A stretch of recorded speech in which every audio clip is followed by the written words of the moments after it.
आप क्या समझते हैं कि शंघाई ताउन तंजीम में पाकिस्तान अगर शिरकत करता है तो किस तरीके से अपने आप को वहां पर मनवा सकता है? देखिए, 3 टॉल ऑर्डर दिए हैं कि फॉरेन ऑफिस वालों को कहा गया है कि 3 मुलाकातें अरेंज कराई जाएं। एक मुलाकात मेरी अरेंज कराई जाए सदर जी से, दूसरी प्यूटन से और तीसरी अगर मुमकिन हो तो नरेंद्र मोदी से। लेकिन मेरी इत्तला ये है कि प्यूटन और चीन के जो सदर हैं उसकी तरफ से तो कोई पॉजिटिव रिस्पांस नहीं मिला। आप you are of no consequence, तो आपको अहमियत क्यों देंगे? आप देख रहे हैं कि चीन और इंडिया के साथ उनके लद्दाख में उनके बड़े अरेंजमेंट्स हो रहे हैं विड्रॉल के। ये क्यों हो रहे हैं? आपका नामो निशान ही नहीं है उधर, और आप पूछ रहे हैं हमारी क्या इज्जत है? आपको याद होगा मिनिस्टर जयशंकर ने कह दिया था कि जब तक कि ये LOC का मसला तय नहीं हो जाता चाइना के साथ कोई दूसरी बातें करना मुश्किल है। तो वहाँ पे जो शंघाई कोऑपरेशन ऑर्गेनाइजेशन की जो समिट हो रही है जहाँ पे तो मुझे लगता है कि ये चाइना की तरफ से एक कंसेशन है इंडिया को, ताकि वो मीटिंग हो जाए। आप क्या समझते हैं चाइना क्या अचीव करना चाहता है अगर वो प्राइम मिनिस्टर मोदी से SCO पे मुलाकात करते हैं? उज़्बेकिस्तान में मोदी की मुलाकात अगर हो जाए जी जिनपिंग के साथ, तो I think there will be an important development. Hello दोस्तों, स्वागत है आप सभी का AP ज्ञान चैनल पे।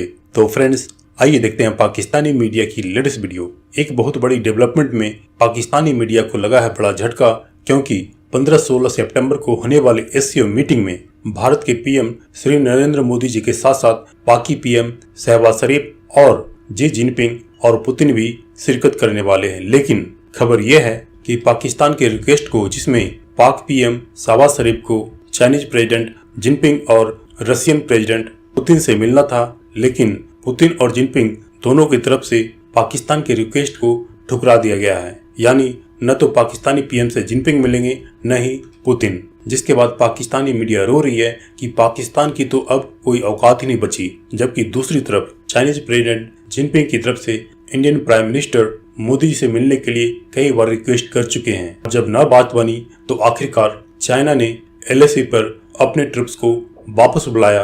तो पाकिस्तानी मीडिया भारत से बात करने के लिए चाइना की तरफ देख करके हैरान है। तो दोस्तों, आइए देखते हैं इस पाकिस्तानी मीडिया की लेटेस्ट वीडियो को।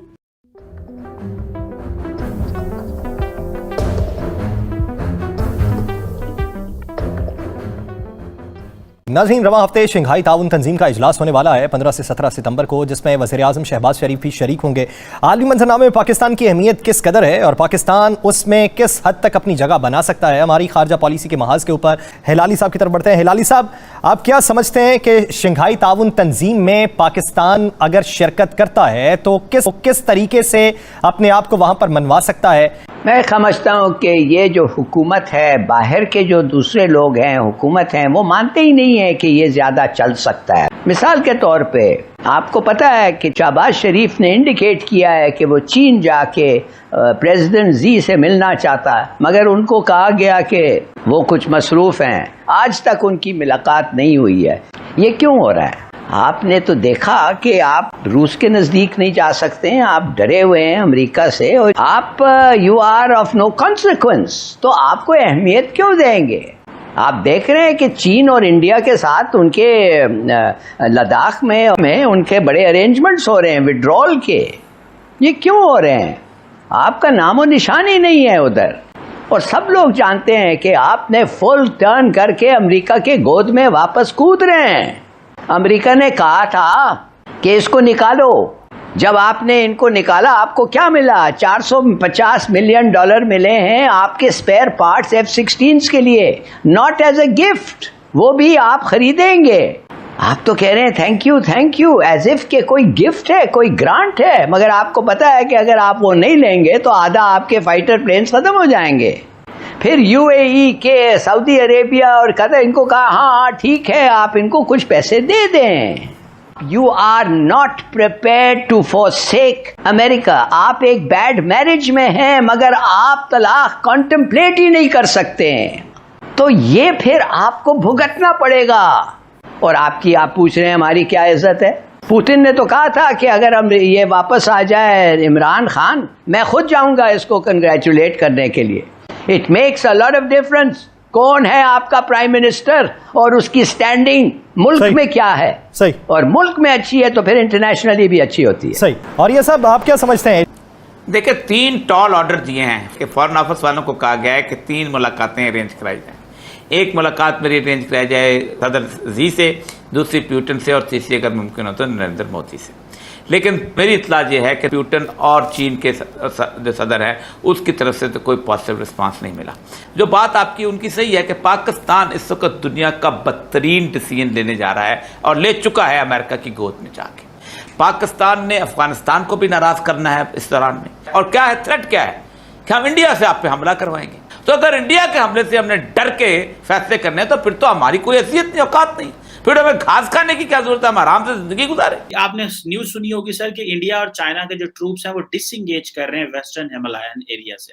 आप इसको अमेरिकन फैक्टर क्या देखते हैं, या क्या आप देखते हैं कि ये दोनों मुल्कों की आपस में जो डील हुई और उसके ऊपर ये डिसएंगेजमेंट होगी? आपकी सर इस पे क्या रीडिंग है सर? तो जो अभी जो डिसएंगेजमेंट हुआ है, मेरे ख्याल से this is a beginning to the Modi ji Jinping meeting जो अगले हफ्ते हो सकती है उज़्बेकिस्तान में। तो वहाँ पे जो शंघाई कोऑपरेशन ऑर्गेनाइजेशन की जो समिट हो रही है, जहाँ पे और दोनों तरफ से पूरी तरह से ऐसा इंडिकेशन नहीं आया कि मीटिंग होगी तो क्या मुद्दे उठाए जाएंगे। तो मुझे लगता है कि ये चाइना की तरफ से एक कंसेशन है इंडिया को ताकि वो मीटिंग हो जाए। आपको याद होगा तकरीबन 1 महीना पहले इंडिया के फॉरेन मिनिस्टर जयशंकर ने कह दिया था कि जब तक कि ये एलओसी का मसला तय नहीं हो जाता, चाइना के साथ कोई दूसरी बातें करना मुश्किल है। तो मुझे लगता है कि चाइना ने विदाउट फुल्ली एक्नॉलेजिंग कि हमने एग्रेशन किया था, माफ़ी मांगे वगैरह, उन्होंने एटलीस्ट एक ऐसा स्टेप ले लिया जिसको नेगोशिएशंस में कॉन्फिडेंस बिल्डिंग मेजर कहते हैं। तो आप कह सकते हैं कि दोनों मुल्कों ने ये डिसएंगेजमेंट की वजह से एक कॉन्फिडेंस बिल्डिंग मेजर कर लिया है, जिसके बेसिस पे उज़्बेकिस्तान में मोदी की मुलाकात अगर हो जाए जी जिनपिंग के साथ, तो I think there will be an important development. अच्छा डॉक्टर साहब, आपने अपने बयानिए में ये कहा कि ये जो एससीओ की मीटिंग होने वाली है उसमें उसके हवाले से ये एक अगर चाइना ने भी स्पेस दी है इंडिया को, आप क्या समझते हैं चाइना क्या अचीव करना चाहता है अगर वो प्राइम मिनिस्टर मोदी से एससीओ पे मुलाकात करता है? अगर चाइना मुझे सिर्फ एक चाय पिला के अगर मुझसे पूछा कि गिव मी एन एडवाइस, तो मैं ये कहूँगा कि do not allow Indo Pacific to become an Asian NATO. आप ऐसी कोशिश करें कि इतना ना बने। अगर ये बन जाता है तो चाइना के लिए काफ़ी दिक्कतें पेश आएंगी। देखिए इंडिया ना सिर्फ इंडो पैसिफिक में इन्वॉल्व है, इंडिया I2U2 में है, अमेरिका के साथ, इसराइल के साथ, यूनाइटेड अरब के साथ, but India is also part of something that is called as Russia China India trilateral.